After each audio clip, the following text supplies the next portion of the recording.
we're going to get ready to go, so please have a seat if you can. Give them a couple minutes to sit down.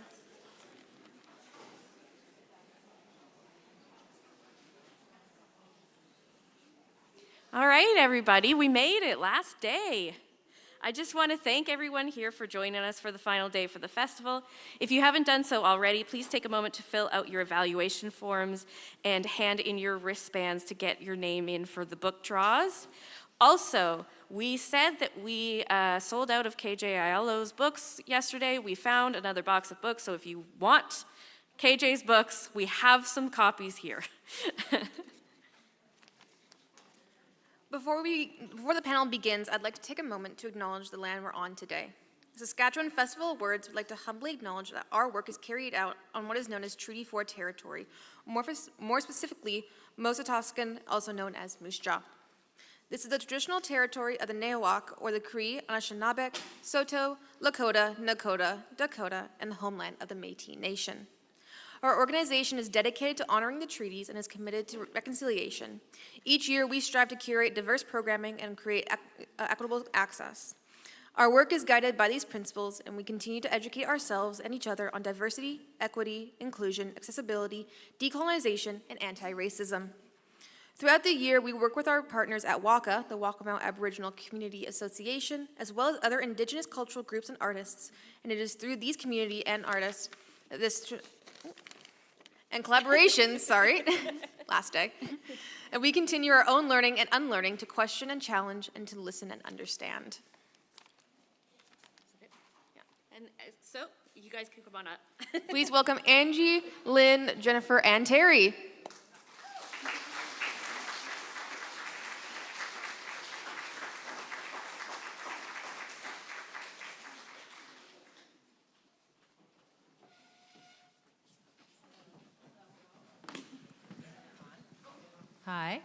Hi, there, can you hear me?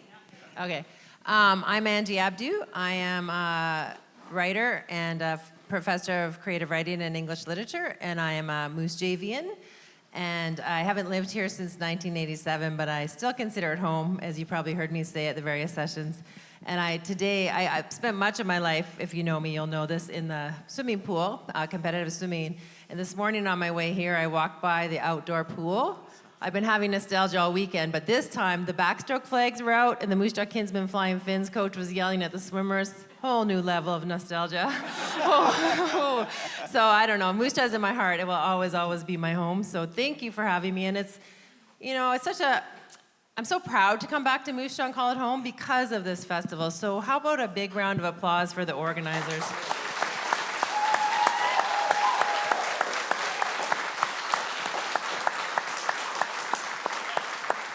This is our fun panel. We're going to talk romance. So I know you've been here all weekend, so you probably have heard about these writers, and their bios are in your pamphlet, so I'm going to be brief so that we save time for our conversation. But I will tell you a little bit about each of them. Terry Fallis, I first met in 2011 when we were both on Canada Reads, which was a big break for both of us, bigger for him because he won. And shortly after that, we were also both in a naked calendar. Yes. Jennifer, Hudson Lynn is, she published traditionally romances, and this time she decided to go out on her own and self-publish her books and see how it went, and she said it has gone very well, which is exciting to hear. I was surprised to learn, if you've read her book, you might be surprised too, that she's never been in a dragon boat. I assumed she was a professional dragon boater based on the book. Jennifer Whiteford is her first novel, and it is with Doubleday, which is a really big deal. So very exciting, I'm sure, to publish the first book with a big press like that. She always listens to music when she's writing, and she makes a playlist for each book. And her forthcoming book, she tells us, has been country. She has a very long country music list, which is driving her partner crazy. My brief definition of romance, and then we'll go into a more extended definition, but my brief definition of romance is simply that it ends with a happy ending, usually a love happy ending. Can you each of you talk about how it's both liberating and restrictive to write towards a known ending? Thank you, Jennifer. I'll start. Can you hear me? Okay, good. I think when I talk to my friends who are literary fiction writers, so they don't have a foregone conclusion to their books, what I always hear is how hard an ending is. And I think even writing romance, you have difficulty figuring out how to piece the ending together. But at least I know when I start a book what's going to happen at the end, and then I have to just draw the lines to get there. And so for me, I don't find it restrictive. I find it a little bit soothing, because it's like you have the outline on a coloring page that you just have to fill in as creatively as possible. And so I find I don't struggle with endings as much as I think I would otherwise.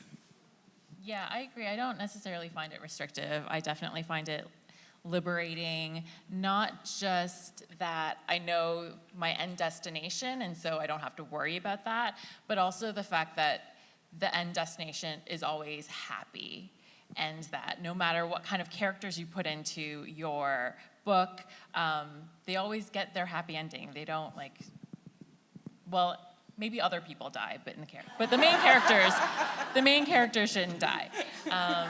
They always live at the end. Yeah.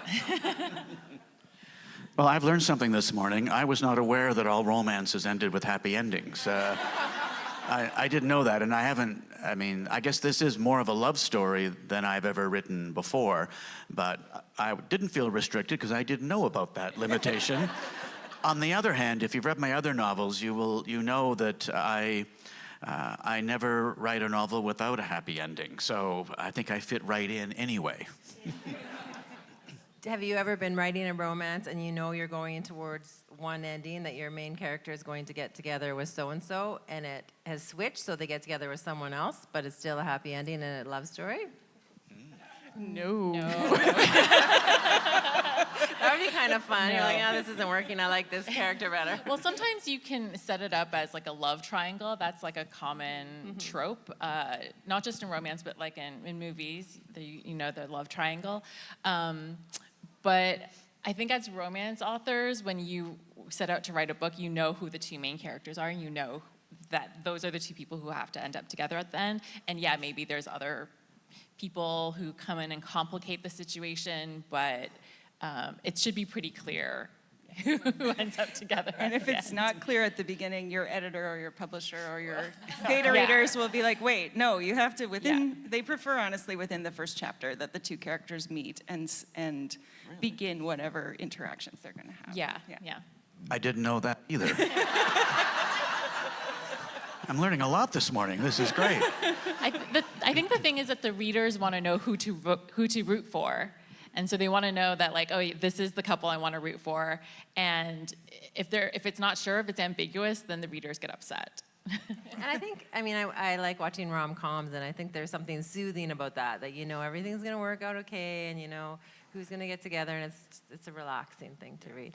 So the longer definition of romance, I'll tell Terry, because he for sure doesn't know, is, the two characters are introduced at the beginning, so main protagonist meets their love interest, protagonist gets their love interest, protagonist loses their love interest, protagonist gets their love interest back. Did you know that? Well, from watching rom-coms, I know that.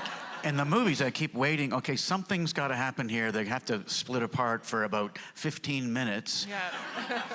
And then they'll be back for the finale. I knew that. But and actually, I do have something like that in mind. You do. That's true. But I guess in mine, the difference is, in the first half of the novel, my character is grieving the loss of his wife and isn't intending on meeting somebody who might lift him out of that or help him along that path. So you don't really get introduced to the love interest until halfway through. So another violation of the traditional tenets of romance writing. I want to come back to that. But first, I was, because you raise a point I want to discuss later. But so because I know this formula, we always say in writers, there's either plotters or pantsers. There's people who plot out a novel, and there's people who go by the seat of their pants or intuition. And so I kind of, because I know there's this structure, I kind of imagine you all having this structure and then plotting your points along it. And I sort of imagine you walking through it on the ground or something, like really focus on that plot and then trying to figure out how to put unpredictable, surprising things along the structure. So are you all plotters rather than pantsers? Does the structure require it? I'm a plotter, not necessarily because of the structure, but if I don't know where the story's going or I don't know how the scene is going to end, then I can't write. Like I just stare at the page and I'm like, I don't know what happens. Yeah. Yeah, I'm the same. I plot everything out, sometimes using spreadsheets. Like that's the extreme to which I am a plotter. And it's mostly the same reason that I have a hard time going into a scene where I don't know where I'm supposed to take everybody, and I will sit there and sort of like dither around. But also I started writing when I was at home in early lockdown days of the pandemic, and I had 2 small children, and so I didn't have a lot of time to myself, and so plotting it out meant that when I did get 20 minutes or half an hour where I knew I had a bit of time, I didn't waste any time. I was just able to sit down and blast through whatever I needed to write. You are both my people. I'm a mechanical engineer by academic training. You wouldn't want to drive across a bridge that was designed by a pantser engineer. So I am very much, I need the plan. My answer is exactly like Lynn's, actually. I need to know what's happening in the story. So if it takes me 18 months to write a novel, I'm not really writing complete sentences until the last 2 or 3 months when I write the manuscript in a fevered sprint based on an 85 or 95 page scene-by-scene, bullet point version of the novel. That's how anally retentive I am. That's exactly how I do it too. Yeah, sometimes the outline becomes longer than the book, just because there's like so many things in it, and I'm like, oh, actually that doesn't work, so I'll take that scene out of the final version, but yeah. I've never met anyone like you, so that's... Well, Andrew Piper was... Andrew Piper used to put big butcher paper, sheets of butcher paper across his walls, right? And write, yeah, miss him. In case you think this is, everybody writes like this, since our 3 people do, I tried, when I met Terry and I met Andrew Piper and they talked about their detailed outlines, I thought that sounds less awful than the way I write. And so, so I tried it and it just couldn't come to life. Like I have to not know what's happening. And someone talked about writing island to island, so you kind of know a few things that are gonna happen and you write to those islands. I think that was, he was another horror writer who wrote under a pseudonym. Pardon? No, not Stephen King. A Canadian one, Nick Cutter. But Nick Cutter is his pen name, but what Craig is it? Davidson. Craig Davidson. He talked about writing island to island. But yeah, when I met you guys, I thought I'm gonna do that, and it just was dead. I couldn't bring it to life. So everyone writes differently. Yeah, I was gonna say we do it because that's how we write, and I did a little talk before my workshop about the importance of writers figuring out how we write best without imposing any expectations on it. And some of our finest writers are pure and applied pantsers and cannot do anything but be pantsers. And much better writers than I am, but I just write this way and you write that way. You're so modest, Terry. So I've talked about how your books are similar in that they fit in the genre, but all of them challenge. I think traditionally romance has been white, cis, straight, young. So you all challenge that in some way. Did you go out about challenging it, not challenging it, break away from it, introduce new kinds of romance? Did you go about that intentionally, and what do you think it adds to romance, and how is the romance genre changing? And I will sit back while you have a conversation about that. I think for me, I mean, I think this is an important piece of advice for any writers as well, is to read in your genre. So you'd be surprised how many people try to write a romance novel when they've never read one. And are surprised when it doesn't work. But I read a lot of different things, but I read a lot of romance. And so when you read intensively in one genre, you start to be pickier and you start to get bored with certain things that you find that you don't like. And for me, it was always if the characters were a little bit weird, I was more interested in the book. Like if they sort of broke away from the traditional stereotypes of, you know, like a young woman living in an urban environment, or like a urban lady going back to her small town to fall in love with the Christmas tree farmer, or whatever that sort of thing was. And I really wanted to write something about people I would want to be friends with, people who interested me. And so My characters do fit into some of those traditional kind of boxes, but not all of them, and they have sort of unconventional jobs and lots of unconventional side characters as well. So to me, it's just to make it interesting for me, because I wouldn't want to write it otherwise. For me, as an Asian person, as a queer person, it's important for me to have books that have characters that look like me in it, and to both read and to write books where people from my community can see themselves have happily ever afters. So that's why I write the books that I write with the characters that I put into them. Yeah. I didn't actually know that I was writing a romance.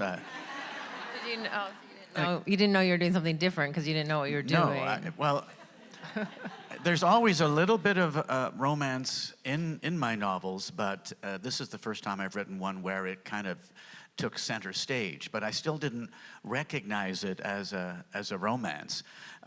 So I was not following the conventions, as we've already discussed.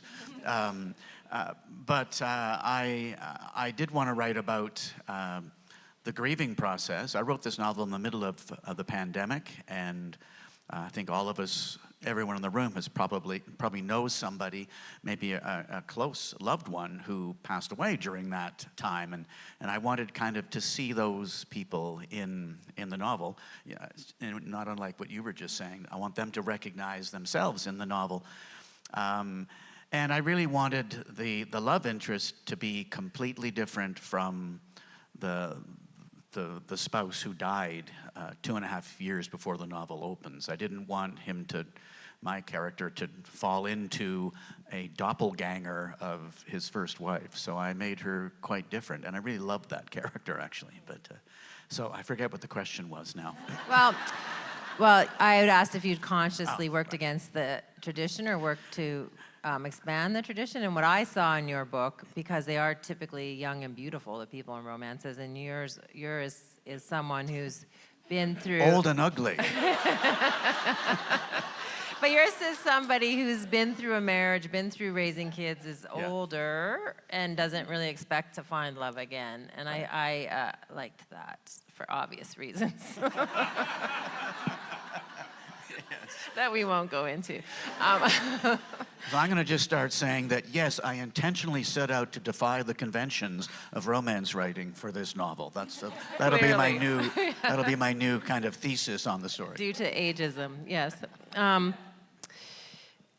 Two things that you said I wanted to pick up for everybody, because you talked about not introducing. I'm just going to lose those eventually. You talked about not introducing the love interest until late, and then I thought, well, that's true for your main plot, but there are other love interests, and all of you had something else the characters love that almost became a plot of itself, almost following that same arc. So can you talk about subplots and other kinds of love than romantic love that play into your books? And is that something you tease out after, or is it something you do intentionally? Oh, that's a really good question. Yes, I have a lot in this book about male friendship and how this community of ball hockey players who thought they were just coming together to play ball hockey once a week quickly learned that they were creating a community of good, tightly knit, close friends who support one another and help one another. And that is a certain kind of love as well. There's a love of the sport. There's the love of your friends, and the other love in mine would be familial love, because my narrator has a son in his 20s, and there's certainly a lot of love there as they support one another through the grieving process when their mother died, or wife and mother died of COVID early on in the novel. Well, before the novel actually, but you find out in the novel. So in my book, one of the characters' grandmother has a very big role in the book. She's kind of like the meddling grandmother type of character who's very cute. And so the grandmother is older and has moved into a retirement community or a long-term care home. And so the character, Ray, kind of struggles with the feeling of like am I abandoning my grandmother by having her live like away from me? But then coming to that realization that the grandmother is like better off there because there's more support, has more of a community than, you know, if the grandmother was living with Ray and Ray's got to go off to work every single day and leaving the grandmother at home by herself. So I think that was like one of the dynamics that I've experienced also in my own life with family members that I worked into there. And then the other character, Julie, she's very much in love with her job, and her job, she's a doctor, and it's like a 24/7 type of job where she's very focused on her career. And one of the main arcs in the book is her coming to this realization that her life can't just be her job, and she needs to have something else other than their job, and like trying to find that work-life balance, which is also something that I've experienced, the trauma of being burnt out and overworked because of a career. So that trope I tend to work into a lot of my books, because I think I still have a lot of trauma from that I'm still working through. Still working through the burnt out from the day job. With mine, actually, I knew it was going to be a romance when I started it, but the part of the plot that drew me in particularly was Allie, the main character, has been in a band that was very formative for her in her late teens and early 20s. And when the band broke up, she lost her best friend and bandmate, and they haven't spoken in 10 years. And she doesn't actually know where her friend is, because her friend is very adverse to social media or any kind of online presence. So in a kind of weird thing for 2025, she's completely unfindable. She does not know where she is at all. And so part of the book is Allie and Ryan, her love interest, trying to find Jessie, her former bandmate. And that story to me, like having, lost friendships over time, I find that almost more heartbreaking maybe than romantic relationships ending. It's so sad to lose a good friend and then to miss a good friend.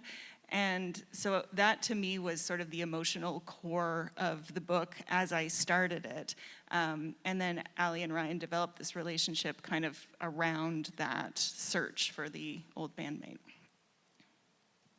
When you're saying that, I remember the experience of reading. Like, these books are so fresh with me, and I remember them so well, even though I read a lot of books for this weekend. And I read these ones a while ago, and I think it's because the characters are so real, and I assume that has to be the case for romance. That's where it comes from. We have to be rooting for the characters, and they have to seem real. The danger of that, I suppose, is that people think they really are real. So I was like, oh no, Terry's wife died. Or like, you're obviously a dragon boater in my head, and you were in a broken up band, that was tragic. And so how much of your life do you put in to make it feel real, and how much have you had people make assumptions that were disturbing or made you laugh because they weren't you at all, and they assumed that having read your books? Well, sending me condolences on the passing of my wife, either verbally or email, that only happened about 60 times. That was much of my pieces of my life, as I like to say, pieces of my life are kind of strewn about the pages of my novels, but not in an autobiographical sense. I can sometimes not persuade people of this point, but I just find it easier to write with authority and conviction and authenticity if I'm writing about worlds that I know and issues that I care about and experiences that I've had. But I'm not the character in the book. I didn't go to U of T. I don't drink. There's lots of things that separate me from the narrator I have written. But You do play hockey. I do play hockey, and that league is not fiction, it is fact. But that's why I could write those scenes so vividly. Well, it's kind of like when you wrote The Bone Cage, right? Yes. Yeah, you know about the pool, I know about the hockey rink. Yeah. I think it's the same thing for me. I never was on a dragon boat team. I'm very not a physical person. I sit at home in front of my computer. That's what I do. I don't exercise. I'm also not a doctor, so I don't know in the book, she's an obstetrician, and I don't know how to deliver babies. I would freak out if I was presented with someone who was in labor. But I think it's more like the themes of the book and the feelings that the characters have are feelings that I've had before, and I try to capture that feeling of like, how would this character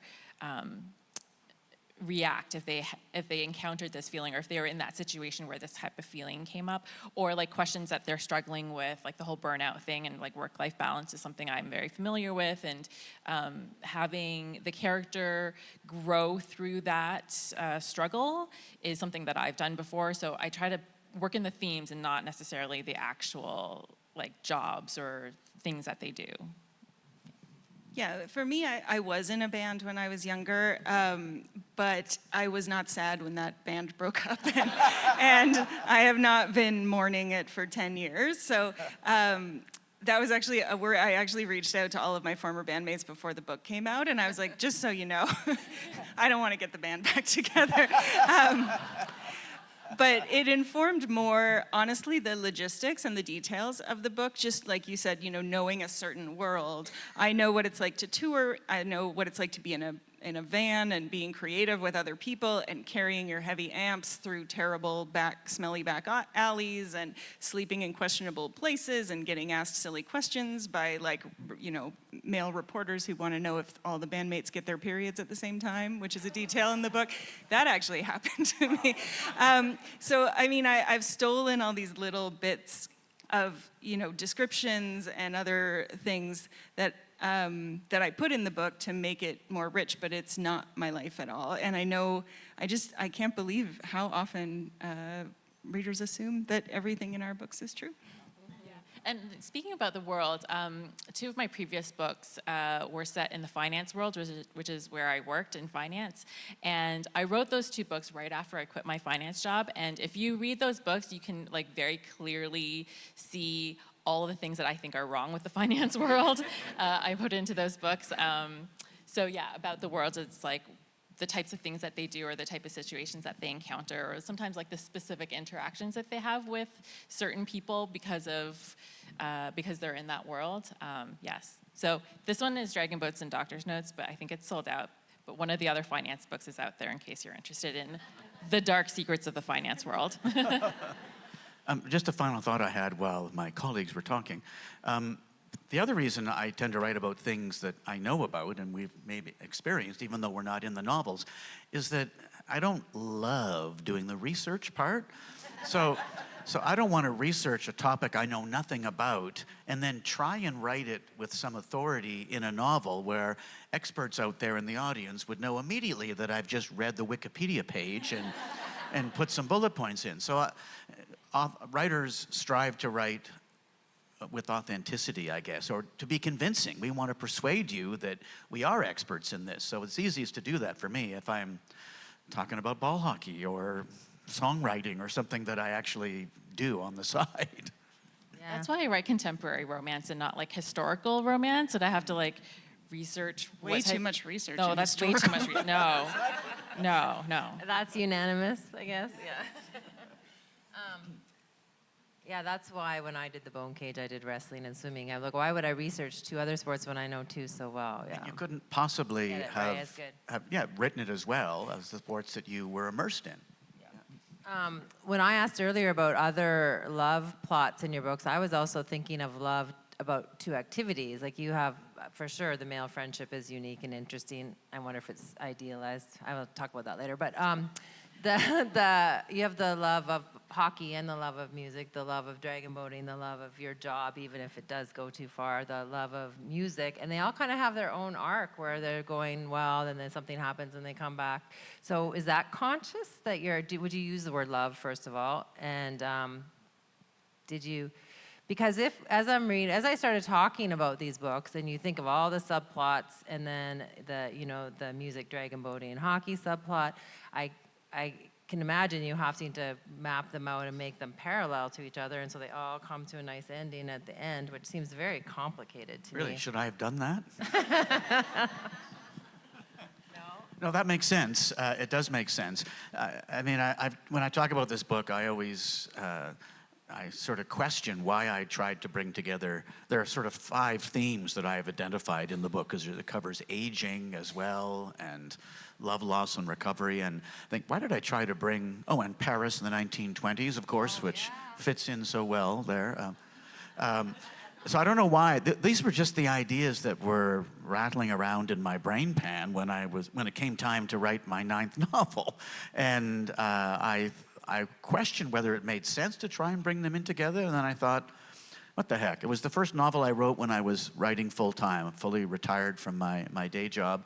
So I had lots of runway in front of me. I thought, I'm just going to try to do that. So I didn't map them out so that there were parallel, climaxes and denouements with all of the subplots. But I'm going to do that the next time, though.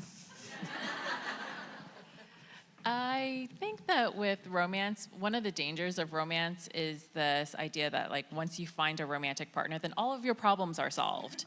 And any, money problems, health problems, job problems, it's all solved because you found the person that you love, and they're the cure-all for everything. And that's something I try to not do, because finding love is great and a milestone in everyone's life, but that doesn't mean that your life is perfect after you've found your partner. So there is some sort of wrapping up of the major conflicts in both characters' lives, but just because they have their happy endings, there are still some issues that continue, and I try to give the sense that they've overcome one obstacle and they're still working through some of the other ones. But now they have support, they can do it together. And I think any events in the plot related to those other loves and passions of the characters, it has to make sense timeline-wise. You don't want it to be sort of magical at the end where everything all comes together and, like you said, everything's perfect. For Allie, my main character, she already had a lot of musical talent, and she was really stuck in a rut of not really playing a lot of music or trying to stretch her career or even play in public anymore. And you can kind of see through the plot of the book how much having the confidence and support of Ryan, the male main character, allows her to just feel a bit more courageous about being in the world. And she also had some very incorrect ideas about how her bandmates felt about her and why her band broke up, and those were causing her a lot of pain as well. And as they start exploring and kind of cracking open these stories that she had locked away and wasn't going to think about, that allows her to process things and actually kind of move forward with her career as well. But again, she's not a famous, perfect musician winning Grammy Awards or anything at the end of the book. She's still just starting kind of the second phase of her life as a musician. I'm going to ask about 10 more minutes of questions, and then I'm going to open it up for you to ask questions so you can start thinking about things you'd like to know. There's a misconception. People often say they think because a book is easy to read, it must have been easy to write. So there's a saying, the easier it is to read, the harder it was to write. And I wondered, because I kept thinking, this must be so much fun to write because it was fun to read. Did you have fun writing these books? I had fun, but I know that myth that you're talking about, it particularly afflicts comic novels, who it is often called, this is a very light, funny, happy read.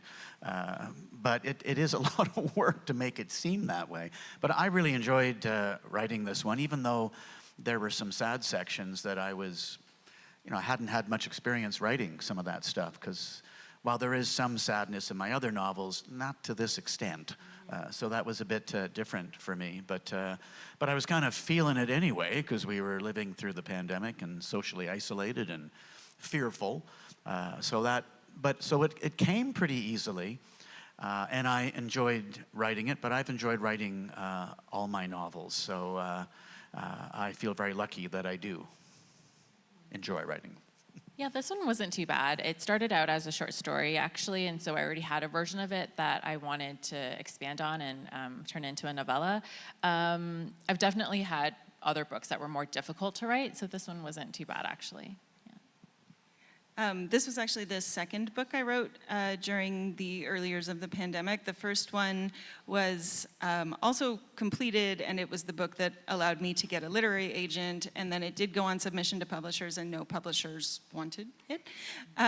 So one of the pieces of advice that you get as a writer when you're going through the process of querying agents and submitting to publishers is to start another book, because you don't have any control over what's happening on that side of your writing career with other people's, whether they like your book or not, but you do have control over writing your next thing. And so this actually was quite fun, because by basis of comparison, it was so much more fun than worrying about agents and publishers, and the publishing industry can be a bit rough at times. So this was kind of an escape for me. And because there's so much music in it, that's something that I just personally really love and enjoy. So being able to listen to a lot of music and pick the music for the book and then kind of discover a few new things as I went through, that kept the enjoyment up. It's really, honestly, like the editing and the publishing that I find a little bit more harrowing than the actual writing a draft of a book.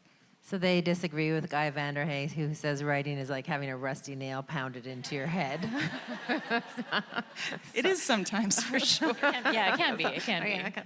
Well, let's talk about sex. You kind of have to, right?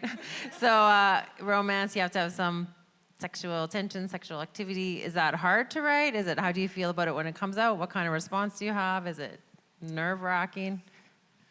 Yeah, all of my sex is off stage. And I find that I never want to be nominated for that bad sex scene award. The closest I came to writing a real sex scene was in my first novel, the sex scene rendered in parliamentary language. But in this novel, the love interest is quite a free spirit. She likes walking around naked. I know, which that's because she spent some time in Scandinavia where they do that a lot, apparently. I love her because she's not young. No. She walks around naked. Yeah, exactly. Yeah, that's pretty cool. Maybe that was an aspirational part of the story for me. But so there isn't a lot of sex in mine, but you know that they are doing it. And enjoying it. And enjoying it. And, so I'm just too anxious about writing a more explicit sex scene. So I just let it go off stage, but try to leave no doubt as to what's actually happening up there. Yeah, I get pretty explicit. And I think I've just done it for so long that it doesn't feel weird to me anymore. Actually, what is tricky about sex scenes these days, because I've written so many, is trying to write them differently. So it's not just like the same thing that happens every time. So trying to get creative with that's the tricky part. And sometimes there's like gymnastics or acrobatics well, involved. there's only like, so many ways to describe yeah, there's only it, right? because body parts are weird, and trying to get certain body parts touching other body parts, it's like sometimes they have to be very bendy. I'm just saying, yeah. I think I'm probably in the middle of the levels of like the graphic nature of the scenes. I do not enjoy writing them, and I think the advice that I got was, well, just write what you're comfortable with. And I was like, well, then there would be nothing. So I just picked an author who I liked. I just picked Emily Henry, who's a very popular romance writer, and I was like, I'll just do what she does. So I just kind of chose the same level of description and number of scenes that she did. I don't like writing them. It involves a lot of very awkward miming to figure out where the body parts go. And we talked about this in the book club. The most unsettling thing was that a lot of my friends' husbands read this book because they knew me personally and they wanted to be supportive, which was very nice.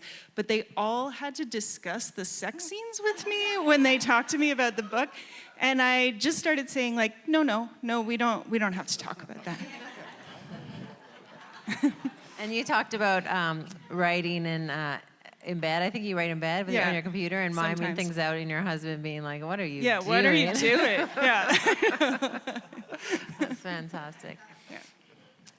So this is a thing I learned about romance this weekend in our romance workshop, or not a romance workshop, our book club about Jennifer's book, is that writers usually have a subplot where the characters do not quite get together, and that becomes the sequel, and they get together in the next book. I did not know about this.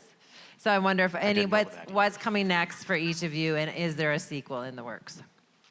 Go ahead. You please, you go. Not for this one, but I know what you're saying. That's like you seed a character that you want, it's like a side character that you want the readers to fall in love with, and then the next book is about that side character, so you sort of like lead the readers through the series. Not for this one, I don't think, but I am working on a new series that will have that. I'm planning 4 books.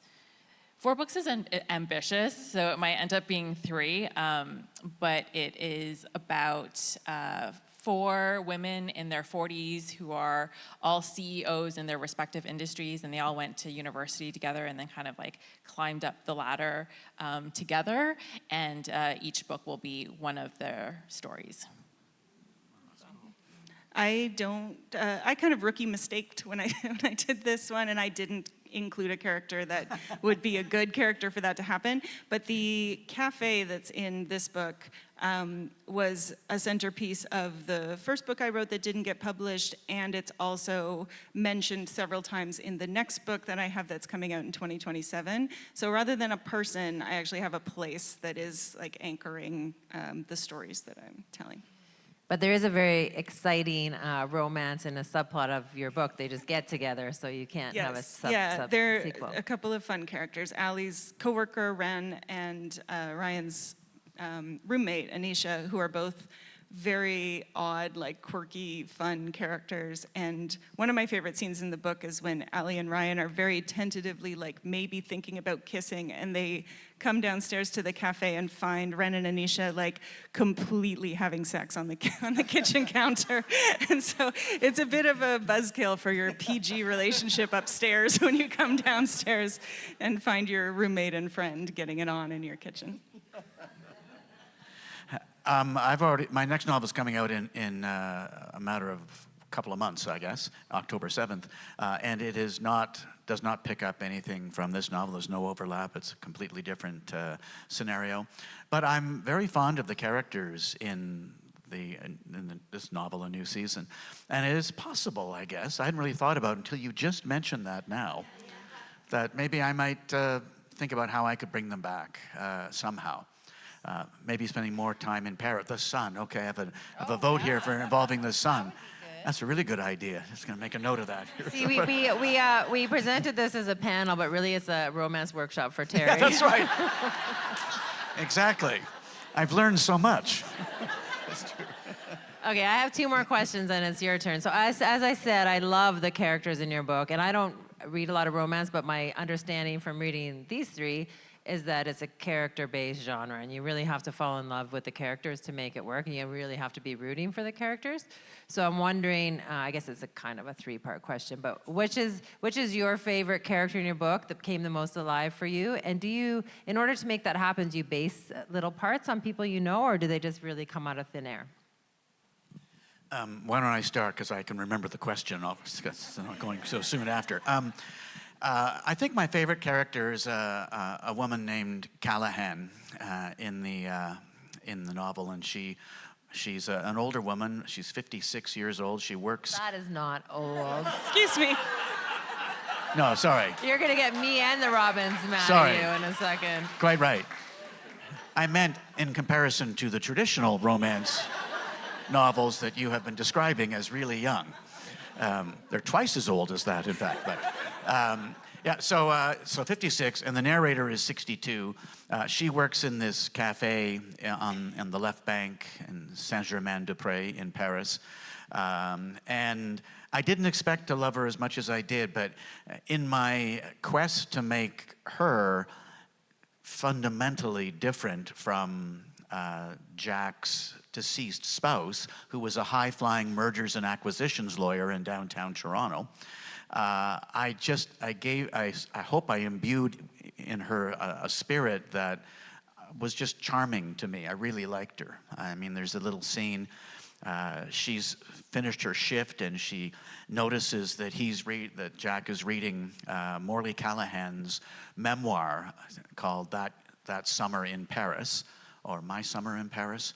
And her name is Callahan. She's named after Morley Callahan. And she says, and she freaks out when she sees the book and says, may I sit down? And they get to talking, and at one point she says, how old are you? And he goes, well, I'm 62. And she says, no, you misunderstood the question. I'm not asking how many years you've walked this earth. I'm asking how old you are. And I loved that response that she gave. I love that idea that we're as old as we think we are. I don't think I'm 65, so I can relate to that.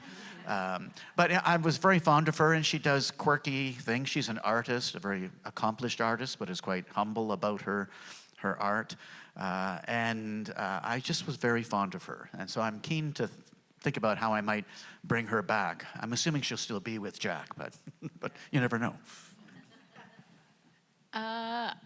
So I mentioned the meddling grandmother in this book. There's a couple of other side characters who are also very meddling, to be honest. And I think I like the side characters in this book because they're all a little quirky. They all see these two people and can see exactly what's going on and what's wrong and what needs to be fixed in order for them to get together. And whereas the two main characters are just completely oblivious and they're just stumbling through life. And I like how the side characters are pushing them together in a way to be just do this, just trust us, we know what we're talking about. And it was just a lot of fun to write them and make them very meddling and sometimes annoying, but in a heartwarming way. Yeah. Yeah, it's actually really hard for me to choose, but there is a character who's there throughout the book who's a older retired man in his 80s named George, who comes into the cafe and he talks to Allie, and he's I didn't want to make him kind of a cliche of dispensing of wisdom. So he's just a little bit feisty, but he really has kind of almost a grandfatherly feeling about Allie, which is not an accident because he's basically just my grandfather, who unfortunately passed away in 2014, I think. Who was also named George and was a very similar, open-hearted, curious, music-loving, very sweet, supportive man. And so it was lovely to just sort of plunk him into the book and have him have these conversations with Allie. And I was worried that readers would think that he was going to die. And I didn't want them worrying about him dying. So at one point, he kind of says to Allie when she's like, oh, I would hate to think if something happened to you and I had disappointed you, and he was like, I'm not going to die to bring your life meaning. He just tells her, that's not my role here. And I feel like that's him speaking to the reader to be like, no, I'm not going to, the author here is not going to off me in order to add meaning to this book. So you see him, and he's there in the epilogue, nothing happens to George. But it was just lovely to put him in there. But I mean, like I said, it is hard to choose. I really enjoy the characters in this book. I'm going to turn my last question into a statement so that you have time to ask your questions. I think this is a great time for romance. The world is a disaster. I hate to mention it, but and there's lots of sad things to read. You can just turn on the news or look out the window. So to be able to go somewhere where the focus is on happiness and it's going to have a happy ending and it really celebrates love is such a treat. So I highly recommend all three of these books, and you can buy them out there and they'll be around to sign them. But we have a few minutes, 7 minutes for questions, and then we'll take a break before the next panel. So does anyone have a question? Yeah, we have a question there. I think a man or someone's running around with a microphone. Or no, just yell it out and I'll repeat it. Yell it.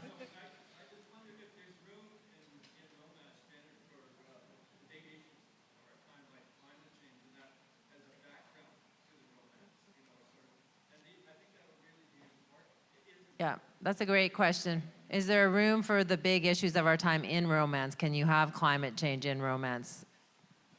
Well, given my vast experience writing romance novels, I think it is possible. I mean, I had 5 different themes rattling around in this novel. I think you could set, I'm not, well, unless I wouldn't want to disagree with my more accomplished colleagues, but it strikes me that you could set a romance within a social justice movement of any description, of climate change or racism or feminism. And I wrote a feminist comic novel called Poles Apart, where that was very much my agenda, was to promote a feminist agenda in the novel, but it's a funny story and there is a romance in that, kind of a complicated one. And so yeah, I think you can. I think there's room for that, and we ought to be doing that. Yeah, I mean, for sure. I think all of my books, I think you could do that explicitly, where like maybe a character works as a climate change activist, and then it's like very obviously they're at protests or whatever. But you could also do that more subtly, which I feel is what I try to do with my books. You know, all my characters are queer, all of my characters are Asian, and just them walking around through life, they experience things, interactions with other people that end up being political. Even if the other person they're interacting with doesn't think it's political for them, they have to deal with microaggressions or whatever. And so simply them being in the book and having interactions that I have had, or I know that my friends have had, I feel like I'm bringing in those issues into the story.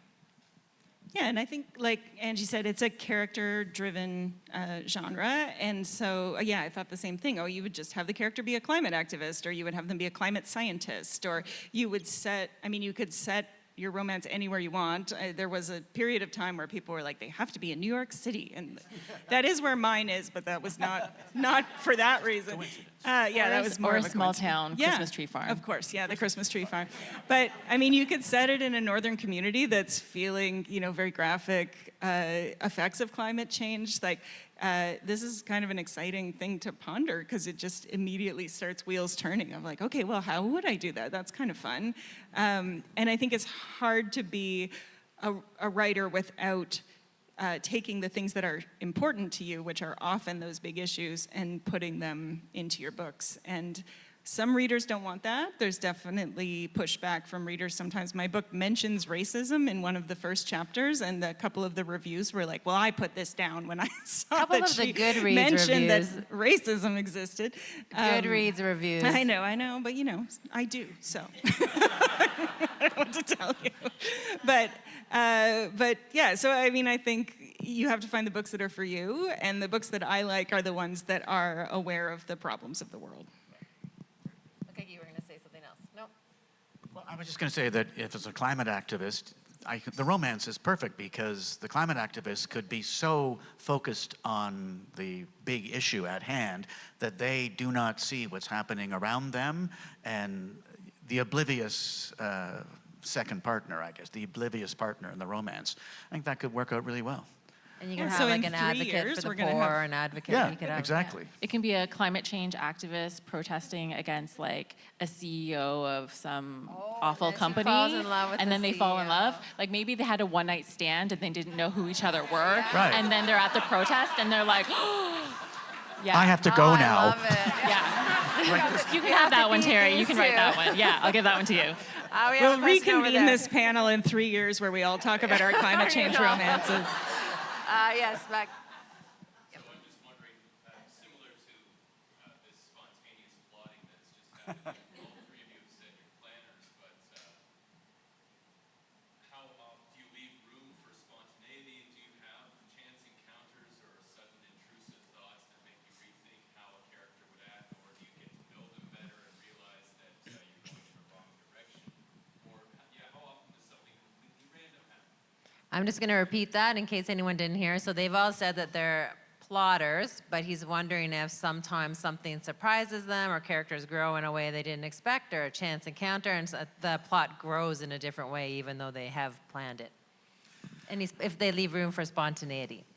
I like to think that even when I'm writing the manuscript, when I've lived with the story and I've gone through all of those stages already when I'm mapping out the story, I still try to leave a little portion of my puny brain open for serendipity, that something might come up.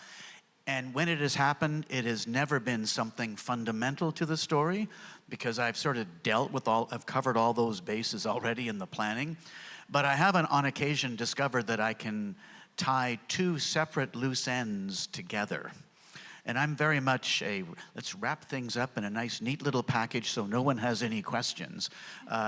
So it was nice when I could bring two different loose ends from different parts of the story together. But that's the only thing that's ever happened to me that wasn't in my etched in stone tablets outline. But So this is where you and I differ, because I will do a very detailed outline, and then doesn't mean I'm going to stick to that outline when I start writing. And in most cases, I don't. So I might get like halfway through, and suddenly the characters are doing something completely different, and then I just throw the outline out and I just see where they take me.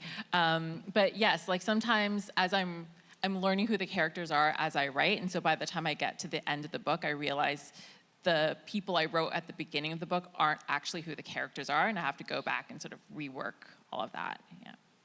I actually added a main character in after I had done all of my spreadsheet plotting, because I realized that Ryan, the male main character, because it's not from his point of view, the entire book is Allie's point of view.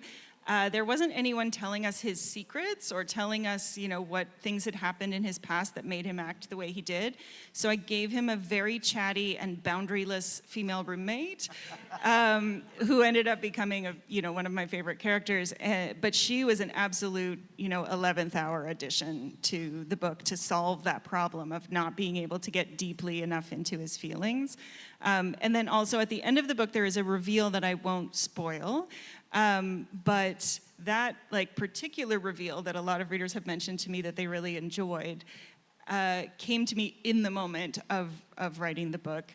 I didn't plan it, and it does really tie things up, and it was one of those very divine moments of being a writer where you're like, oh, I'm good at this, like my brain figured this out.